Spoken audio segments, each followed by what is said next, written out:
और इसी बीच बड़ी खबर, बीजेपी मुख्यालय में एनडीए की बड़ी बैठक जो चल रही थी वो खत्म हो चुकी है। गृह मंत्री अमित शाह, जेपी नड्डा बैठक में मौजूद रहे।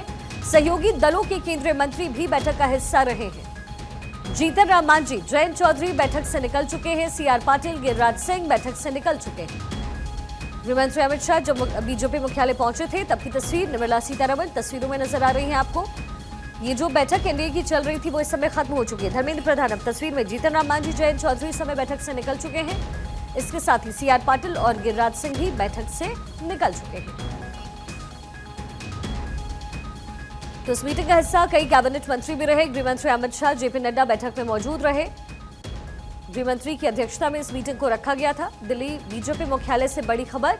अक्षय मेरे सहयोगी मेरे साथ कनेक्टेड हैं। अक्षय, किन किन मुद्दों पर यहां मीटिंग के अंदर चर्चा हुई है?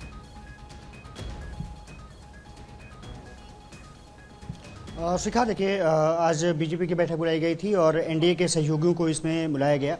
ये कहा जा रहा है कि चिराग पासवान, जीतन राम मांझी, जयंत चौधरी इस बैठक में शिरकत उन्होंने की है। इसके अलावा बीजेपी से जुड़े केंद्रीय मंत्री भी, जिसमें पीयूष गोयल मौजूद रहे, निर्मला सीतारमण भी बैठक में मौजूद थी, जुएल ओराम को भी बैठक में बुलाया गया था। ये कहा गया कि जो चर्चा सबसे महत्वपूर्ण रही है कि झारखंड और किस तरह से महाराष्ट्र में चुनाव जो आगे बढ़ रहा है उसमें किस तरह से भूमिका निभाई जा सकती है, सहयोगियों का किस तरह से विश्वास लिया जा सकता है। और सबसे बड़ी बात यह है कि जयंत चौधरी को मीरापुर के साथ साथ जो यूपी की जो 9 सीटें हैं उसको भी लेकर के चर्चा की गई है कि किस तरह से आप वहां पर प्रचार कर सकते हैं। इसके अलावा कुछ कहा जा रहा है कि जुएल ओराम को झारखंड में लगाया जा सकता है चुनाव प्रचार में, और पीयूष गोयल ने महाराष्ट्र को लेकर के अपना फीडबैक दिया है, ये भी खबर आ रही है। इसके अलावा प्रहलाद जोशी अभी बैठक में पहुंचे हैं। ये माना जा रहा है कि इस बैठक में वो तमाम अपने फीडबैक देंगे। सरकार के कामकाज को लेकर के भी चर्चा की खबर आ रही है कि किस तरह से मंत्रालय काम कर रहे हैं, किस तरह से रोजगार युवाओं को दिया जा रहा है।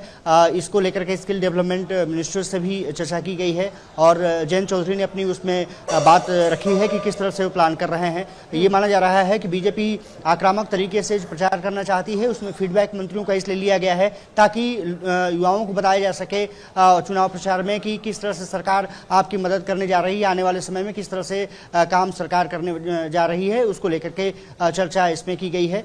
सबसे बड़ी बात यह रही है कि निर्मला सीतारमण से तमाम आर्थिक मसलों को लेकर के भी चर्चा की गई है और पीयूष गोयल ने महाराष्ट्र में जो तैयारियां हैं जो उसको लेकर के फीडबैक जेपी नड्डा और अमित शाह को दिया है, क्योंकि ये माना जा रहा है कि प्रधानमंत्री नरेंद्र मोदी का दौरा जल्द ही शुरू हो सकता है। ये कहा जा रहा है कि 8 या 9 तारीख को प्रधानमंत्री नरेंद्र मोदी रैली करने जा रहे हैं और उसके बाद लगातार उनकी 8 से 9 सभाएं महाराष्ट्र में होंगी और उसको लेकर के भी चर्चा इसमें की गई है। एक प्लान तैयार किया गया है। उपचुनावों को लेकर के भी चर्चा सहयोगियों के साथ की गई है ताकि समन्वय बना रहे और बेहतर तरीके से आने वाले समय में चुनाव भी लड़ा जा सके, सरकार को भी बेहतर तरीके से संचालित किया जा सके।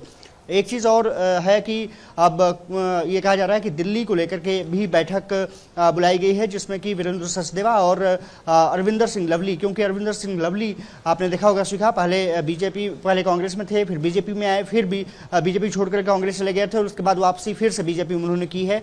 उनके साथ चर्चा इस समय जारी है। ये माना जा रहा है कि दिल्ली चुनाव भी क्योंकि अब नज़दीक आ रहा है, तमाम मुद्दों को लेकर के उनसे सलाह मशवरा किया जा रहा है और क्योंकि कह सकते हैं अक्षय कि बीजेपी एक साथ ये जो विधानसभा चुनाव हो रहे हैं महाराष्ट्र के, झारखंड के, दोनों को तो साध ही रही है, लेकिन आने वाले दिनों में जब दिल्ली में चुनाव होंगे उसको भी साधने की कोशिश, यानी जो स्ट्रैटेजी है वो अभी से बनी बीजेपी के अंदर शुरू हो गई। बिल्कुल, देखिए, कहा जाता है कि बीजेपी का जो संगठन है वो लगातार सक्रिय भूमिका में रहता है, वो लगातार कोशिश करता रहता है कि चुनाव जो चल रहे हैं उसके बारे में किस तरह से जीता जा सकता है, क्या प्लानिंग किया जा सकता है, क्या स्ट्रेटजी बनाई जा सकती है, क्या कुछ मुद्दे जो महत्वपूर्ण होते हैं वो रेज किए जा सकते हैं ताकि उसका बेनिफिट मिल सके। और साथ ही साथ जो आने वाले समय में चुनाव होते हैं उसको लेकर के भी चर्चा लगातार चलती रहती है।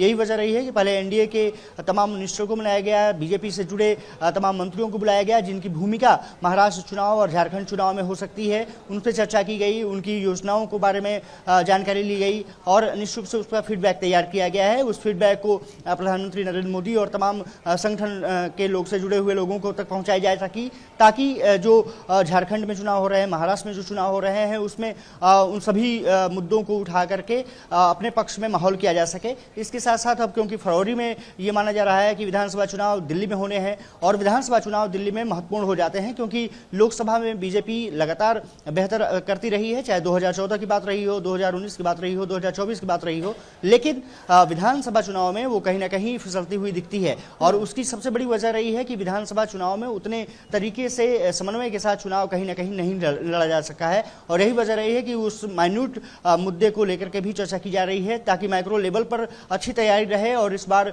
आम आदमी पार्टी के सामने बीजेपी बेहतरीन फाइट बैक कर सके। इसके लिए अब आज की बैठक काफी महत्वपूर्ण है। ये माना जा रहा है कि उस तमाम फीडबैक जो वीरेंद्र सचदेवा ने तमाम कंस्टिट्यूंसी मिली है, अरविंदर सिंह लवली ने जिस तरह से अपने को अलग अलग मुद्दों पर रखा है, किस तरह से उनका उपयोग किया जा सकता है और तमाम नेताओं को जो बीजेपी दिल्ली से जुड़े हुए हैं, ये माना जा रहा है कि उनसे भी फीडबैक लगातार वीरेंद्र सचदेवा ने ली है। तो किस तरह से आगे बढ़ना है, एक प्राइमरी फीडबैक लिया जा रहा है। ये माना जा रहा है कि महाराष्ट्र चुनाव और झारखंड चुनाव समाप्त होने के बाद दिल्ली में एक बड़ी विस्तृत बैठक दिल्ली को लेकर के फिर से बुलाई जाएगी और उस पर चर्चा समन्वय को लेकर के किया जाएगा।